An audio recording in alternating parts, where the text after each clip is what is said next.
Fils d'horloger. Comme pour les noms des personnages, j'ai longtemps négligé de réfléchir à leur métier. Je leur attribuais un peu au hasard des métiers que je ne connaissais pas bien, mais que tout le monde pouvait identifier, sans passer plus de quelques minutes à les choisir. En tant que spectateur, j'ai commencé à en avoir assez de retrouver toujours les mêmes professions dans les fictions. Il y a plusieurs milliers de professions différentes en France, mais elles se résumaient dans tout ce que je voyais à une grosse vingtaine, la plupart véhiculant de lamentables clichés et un manque patent d'imagination et de documentation. Je cite les principales: policiers, architectes, chirurgiens, dentistes, obstétriciens, fleuristes, institutrices, avocats, libraires, professeurs, acteurs, concierges, femmes de ménage, serveuses, restaurateurs, maîtres nageurs, voyantes, publicitaires, caissières, écrivains, journalistes, épiciers, ingénieurs, vétérinaires, chefs de travaux publics, ouvriers de travaux publics, dealer, bon ok, ce n'est pas vraiment une profession, esthéticienne. Ces professions récurrentes, ajoutées au fait que les 3/4 des fictions françaises se passent à Paris et dans sa région, devenaient lassantes à la longue. Depuis 10 ans, les métiers sont devenus autrement importants pour moi et pour mes personnages.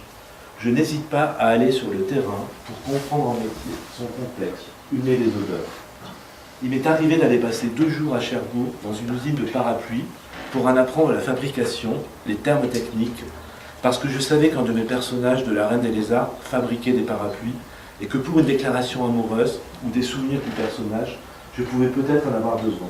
En fait, je n'ai rien utilisé, mais ça a été une expérience passionnante d'apprendre comment se fabriquent des parapluies. Mon père disait ne pas aimer son métier. Mon père disait ne pas aimer son métier, horloger bijoutier. Il aurait voulu avoir un garage, réparer des voitures. On peut aussi définir un personnage par le métier qu'il aurait voulu faire, par le métier qu'il ne fait pas. Et pourtant, je crois qu'il aimait bien son métier, mon père. Un mécanisme de montre, c'est comme un monde en miniature, sans autre sentiment que la régularité de métronome du temps qui passe. Mais au-delà des montres, le monde réel était bien trop désorganisé pour lui. Si je devais garder une image forte de mon père, ce serait lui dans son atelier, une loupe collée à l'œil, en train de remettre un ressort, remplacer un écrou, acharné sur un temps arrêté, acharné à faire repartir le temps ou à le remonter. L'image qui reste le plus vivace de mon père, des années après sa mort, est liée à son métier.